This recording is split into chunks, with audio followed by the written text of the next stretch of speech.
ಮೂಢನಂಬಿಕೆ ಹೆಸರಲ್ಲಿ ವಾಮಾಚಾರ ಮಾಡ್ತಾ ಹಣ ವಸೂಲಿ ಮಾಡ್ತಿದ್ದ ಬೇತಾಳ ಸಂಸ್ಥಾನದ ಮೇಲೆ ಪೊಲೀಸರು ದಾಳಿ ಮಾಡಿದ್ದಾರೆ. ಬೇತಾಳ ದೇವಾಲಯದ ಅಘೋರಿ ಚಂದ್ರನಾಥನನ್ನ ವಶಕ್ಕೆ ಪಡೆದ ಪೊಲೀಸರು ದೇವಾಲಯದಲ್ಲಿ ಅಕ್ರಮ ಚಟುವಟಿಕೆ ನಡೆಸುತ್ತಿದ್ದ ಆರೋಪದ ಮೇರೆಗೆ ದೇವಾಲಯಕ್ಕೆ ಬೀಗ ಜಡಿಯಲಾಗಿದೆ. ಮಹಿಳೆಯರಿಗೆ ದೆವ್ವ ಬಿಡಿಸುವ, ಮಾನಸಿಕ ಹಿಂಸೆ, ಕುಡಿತ ಬಿಡಿಸುವ, ಮಾಟ ಮಂತ್ರ ಮಾಡುವ ಮೂಲಕ ಕಿರುಕುಳ ನೀಡುತ್ತಿದ್ದ ಜೊತೆಗೆ ಮದ್ಯ ಬಾಟಲಿ, ಚಪ್ಪಲಿಯನ್ನ ನೀಡುವಂತೆ ಸಹ ಹೇಳ್ತಿದ್ದ.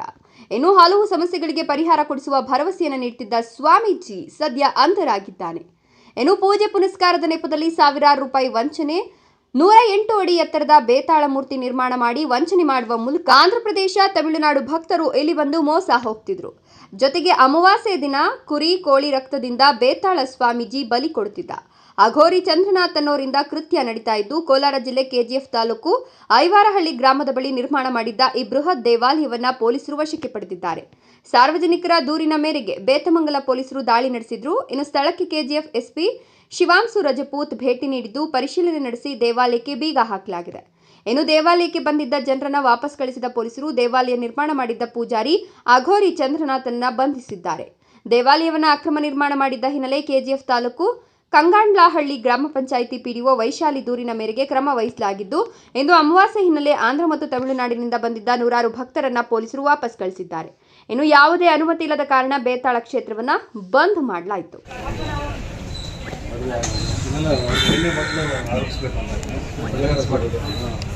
ಎಲ್ಲ ಬ್ರ್ಯಾಂಡ್ ಬಾಕಿ ಇರುತ್ತೆ, ಎಲ್ಲ ಬ್ರ್ಯಾಂಡ್ ಬಾಕಿ ಇರುತ್ತೆ. ಅವ್ರು ಕೇಳ್ತಾರೆ ಯಾವ ಬ್ರ್ಯಾಂಡ್ ನಿಮ್ಮ ಇಮಾನು ಕುಡಿಯೋದು ಅಂತ ತಂದರೆ ಅವರ ಬ್ರ್ಯಾಂಡ್ 2000 ಎಷ್ಟು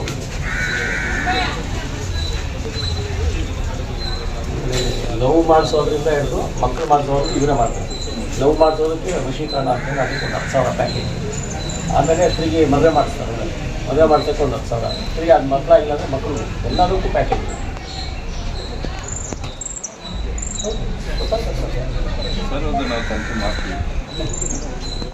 ಬೇರೆ ಬೇರೆ ಕಡೆಯಿಂದ ಎಲ್ಲನೂ ಜನ ಎಲ್ಲ ಬಂದು ಇಲ್ಲಿ ಪೂಜೆ ಎಲ್ಲ ಮಾಡ್ತಾರೆ. ಪ್ಲಸ್ ಒಂದು 2 ಸಲ ಆಕ್ಸಿಡೆಂಟು ಆಗಿತ್ತು ಈ ರೋಡಲ್ಲಿ. ನಾನೇ ಹೋಗ್ಬೇಕಾದ್ರೆ ತುಂಬ ಗಾಡಿ ಎಲ್ಲ ಬ್ಲಾಕ್ ಆಗೋದು ಅದೆಲ್ಲನೂ ಆಗಿತ್ತು. ಆವಾಗಲೂ ನಾನು ಹೇಳಿದ್ದೆ ಅವ್ರಿಗೆ, ಬಟ್ ಅವ್ರು ಯಾವುದೇ ಪರ್ಮಿಷನ್ ತೊಗೊಂಡಿಲ್ಲ. ಆಮೇಲೆ ಇವಾಗ ಕಂಪ್ಲೇಂಟ್ ಆಗಿದೆ. ಇಷ್ಟೊಂದು ರೆವಿನ್ಯೂ ಜನರೇಟ್ ಆಗ್ತಾಯಿದೆ ಇಲ್ಲಿ ಹೆಚ್ಚು ಕಡಿಮೆ ಒಂದು ಎಕರೆದೆಲ್ಲ ಆಗಿದೆ. ಅದನ್ನು ಏನು ನಿಮ್ಮ ಪರ್ಮಿಷನ್ ಅವ್ರದ್ದು ಸ್ವಂತ ಧಾರ್ಮಿಕ ಕ್ಷೇತ್ರ ಅಂತ ಆಗಿಬಿಟ್ಟಿದೆ. ನೋಟಿಸ್ ಕೊಟ್ಟಿಲ್ಲ, ನಾವು ಬಾಯಿ ಮಾತಲ್ಲಿ ಹೇಳಿದ್ವಿ ನಾವು ಅವ್ರಿಗೆ. ಯಾಕಂದರೆ ಅವ್ರು ಇವಾಗ ನಾವು ಯಾವಾಗ ಬಂದ್ರೂ ಅವೈಲೇಬಲ್ ಇರ್ತಿರ್ಲಿಲ್ಲ. ಲಾಸ್ಟ್ ಟೈಮು ನಾವು SI ಸರ್ ಜೊತೆ ಬಂದಾಗಲೇ ಅವ್ರು ಇರಲಿಲ್ಲ. ಗ್ರಾಮ ಪಂಚಾಯತಿಗೆ ಅರ್ಜಿ ಕೊಟ್ಟಿದ್ರು, ನಾವು ಹೇಳಿ ಕಳಿಸಿದ್ದಾದ್ಮೇಲೆ. ಇವಾಗ ಟ್ಯಾಕ್ಸ್ ಪರ್ಪಸ್ಗೋಸ್ಕರ ನಾವು ನೀವು ಇಷ್ಟು ದಿವಸ ಆದ್ರೂ ಖಾತೆ ಎಲ್ಲ ಆಗಿದೆ, ಇನ್ನೂ ನೀವು ಟ್ಯಾಕ್ಸ್ ಕಟ್ತಾ ಇಲ್ಲ ಅಂತ ಹೇಳಿದ್ದಕ್ಕೆ ಟ್ಯಾಕ್ಸ್ ಪರ್ಪಸ್ಗೋಸ್ಕರ ನಾವು ಅವ್ರಿಗೆ ಸರ್ವೆ ನಂಬರ್ ಏನು ಮೇಡಮ್ ಇಲ್ಲ, ಅದನ್ನು ಈ ಸೊತ್ತು ಮಾಡಿದ್ದಾರೆ. ಅದಕ್ಕೋಸ್ಕರ ನಾವು ಟ್ಯಾಕ್ಸ್ ಕಲೆಕ್ಟ್ ಮಾಡ್ತೀವಿ. ಈ ಸೊತ್ತು ಆಗಿದೆ, ಮುಂಚೆನೇ ಆಗಿದೆ. 1 ಎಕರೆ ಪ್ರದೇಶದಲ್ಲಿ ಯಾಕಂದರೆ ಯಾರಾದರೂ ಸಣ್ಣ ರೈತರು ಶೆಡ್ ಹಾಕ್ಕೊಂಡು ಕೂಡ ಪರ್ಮಿಷನ್ ತಗೋತೀವಿ, ಸಣ್ಣ ಅಂಗಡಿ. ಬಟ್ ಅವರು ಪರ್ಮಿಷನ್ನು ಸರ್ವೆ ನಂಬರಲ್ಲಿ ಕನ್ಸ್ಟ್ರಕ್ಟ್ ಮಾಡ್ಕೊಬೇಕಾದ್ರೆ ತಮ್ಮ ಸ್ವಂತದ್ದು ಅಂತ ಹೇಳಿ ಇದು ಮಾಡಿರ್ತಾರೆ. ಸರ್ವೆ ನಂಬರಲ್ಲಿ ಇದ್ದಿದ್ದಕ್ಕೆ ಅವಾಗ ಯಾರೂ ಏನು ಮಾತಾಡಿರೋದಿಲ್ಲ. ಗ್ರಾಮ ಠಾಣಾ ವ್ಯಾಪ್ತಿಲ್ಲ ಅಂದರೆ ನಾವು ಯಾಕೆ ಶೆಡ್ ಎಲ್ಲ ನಾವು NREGನಲ್ಲಿ ಮಾಡಬೇಕಾದ್ರೆ ಪರ್ಮಿಷನ್ ತೊಗೊಳ್ಳಿ ಅಂತ ಏನೂ ಹೇಳಲ್ಲ. ಆ್ಯಕ್ಷನ್ ಪ್ಲಾನಲ್ಲಿ ಇದೆಯಾ ಅಂತ ಅಷ್ಟೇ ಹೇಳೋದು ನಾವು. ನೀವು ಪರ್ಮಿಷನ್ ತೊಗೊಬೇಕು ಅಂತ ಹೇಳಲ್ಲ. ಮನೆ ಕಟ್ಟೋದು ಆ ಥರದ್ದೆಲ್ಲ ಇದ್ದರೆ ಲೈಸೆನ್ಸ್ ತೊಗೊಳ್ಳಿ ಅಂತ ಹೇಳಿ ಅವ್ರು ಬೋರ್ಡ್ ಹಾಕ್ಕೊಂಡಿದ್ದಾರೆ ಸರ್. ಅವ್ರು ಬೋರ್ಡ್ ಹಾಕೊಂಡಿದ್ದಾರೆ. ಪ್ಲಸ್ ಸೋಷಿಯಲ್ ಮೀಡಿಯಾದಲ್ಲಿ ತುಂಬಾನೇ ಬರ್ತಾ ಇರುತ್ತೆ, ಜನನು ಮರಳಾಗ್ಬಿಟ್ಟು ಎಲ್ಲ ಬಂದಿರ್ತಾರೆ. ಅಲ್ಲ, ಇವಾಗ ನಾನು ಬಂದಿದ್ದಾದ್ಮೇಲೆ ಅವ್ರಿಗೆ ಈ ಸೊತ್ತು ಇದೆ ಅಂತ ಹೇಳಿದ್ರು. ಅವಾಗ ಟ್ಯಾಕ್ಸ್ ಕಟ್ಟಬೇಕು ಅಂತ ಅವ್ರಿಗೆ ಇನ್ಸಿಸ್ಟ್ ಮಾಡಿದ್ವಿ. ದೇವಸ್ಥಾನ 4 ಇಯರ್ಸ್ ಆಗಿದೆ ಸರ್. ನಾನು ಬಂದ್ಬಿಟ್ಟು 6 ಮಂತ್ಸ್ ಆಗಿದೆ ಅಷ್ಟೇ. ಮುಂಚೆಯಿಂದ PDOs ಇದ್ದವರು ಅವ್ರು ಏನು ಮಾಡಿದ್ದಾರೆ ಅಂತ ಗೊತ್ತಿಲ್ಲ. ಅದೇ ಸೋಷಿಯಲ್ ಮೀಡಿಯಾದಲ್ಲಿ ನೋಡಿಬಿಟ್ಟು ಆಮೇಲೆ ನಾನು ಇಲ್ಲಿ ಪಾಸ್ ಆಗಬೇಕಾದ್ರೆ ಕೇಳಿದ್ದು, ಏನಿದು ಇಷ್ಟು ಎತ್ತರ ಇದೆಯಲ್ಲ ಇಲ್ಲಿ ಅಂತಲೇ ಕೇಳಿದ್ದು ನಾನು. ಕೈಸಂಬಲ್ಲಿ ಪೊಲೀಸ್ ಸ್ಟೇಷನ್ ಲಿಮಿಟಲ್ಲಿ ಐವರಲ್ಲಿ ಒಂದು ಊರಿದೆ. ಇದು ಇಲ್ಲಿ ಬೇತಾಲ ಒಂದು ದೇವಸ್ಥಾನ ಥರ ಒಂದು ಕಟ್ಟಿದ್ದಾರೆ. ನಮಗೆ ಮಾಹಿತಿ ಬಂದಿತ್ತು ಇಲ್ಲಿ ಏನು ಇಲೀಗಲ್ ಆ್ಯಕ್ಟಿವಿಟಿ ಮಾಡ್ತಾರೆ. ಇಲೀಗಲ್ ಆ್ಯಕ್ಟಿವಿಟಿ ಮೀನ್ಸ್ ಅವರು ಯಾವುದು ಬ್ಲ್ಯಾಕ್ ಮ್ಯಾಜಿಕ್ ಮತ್ತು ಇನ್ಹ್ಯೂಮನ್ ಪ್ರಾಕ್ಟೀಸಸ್ ಈ ಥರ ಕಂಪ್ಲೇಂಟ್ ಬಂದಿತ್ತು. ಸೊ ಅದು ನಿಷೇಧ ಇದೆ ಕರ್ನಾಟಕ ಕಾನೂನು ಪ್ರಕಾರ.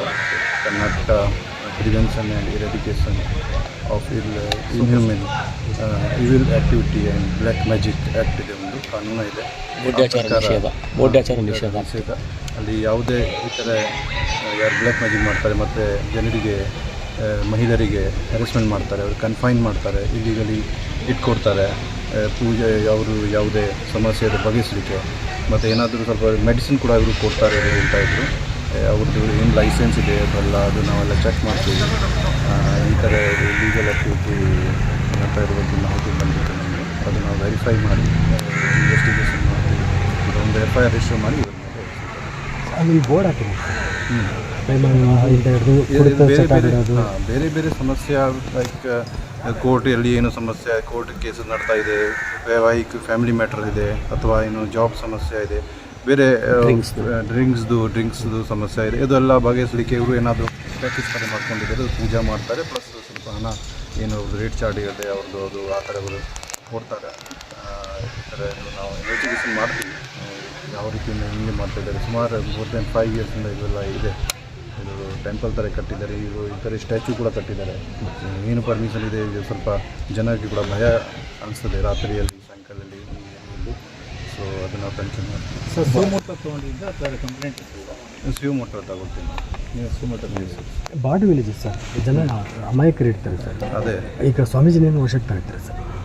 ಸಾರಿ, ಸ್ವಾಮೀಜಿನೇನು ವಶಕ್ಕೆ ತಗೋತೀರಾ ಸರ್? ಇಲ್ಲಿ ಯಾರು ಅವರು ಯಾರ್ಯಾರು ಇದ್ದಾರೆ ಅವ್ರಿಗೆ ನಾವು ಎನ್ಕ್ವೈರಿಗೆ ಫಸ್ಟ್ ತಗೊಳ್ತೀವಿ, ಫಸ್ಟ್ ವೆರಿಫೈ ಮಾಡ್ತೀವಿ ಏನಿದೆ, ಏನೇನು ಆ್ಯಕ್ಟಿವಿಟಿ ಇದೆ, ಆ ಪ್ರಕಾರ ನಾವು ಅವ್ರಿಗೆ ಫಸ್ಟ್ FIR ಮಾಡಿ ರಿಜಿಸ್ಟರ್ ಮಾಡಿ ಅವ್ರ ಮೇಲೆ ಮುಂದಿನ ಕಾನೂನು ಕ್ರಮ ತಗೊಳ್ತೀವಿ. ಇದು ಗಡಿ ಭಾಗದ ಭಾಳ ಜನ ಆಂಧ್ರದಿಂದ ಬರ್ತಾರೆ, ಕರ್ನಾಟಕದಿಂದ ಕೂಡ ಭಾಳ ಜನ ಹೋಗ್ತಾರೆ. ಸೊ ಅವರು ಹಿಂಗೆ ಅವರು ಅಮಾಯಕರಿಗೆ ಅವರಿಗೆ ಈ ಥರ ಮೋಸ ಮಾಡ್ತಾರೆ, ಅದನ್ನು ನಾವು ಕಂಟ್ರೋಲ್ ಮಾಡ್ತೀವಿ.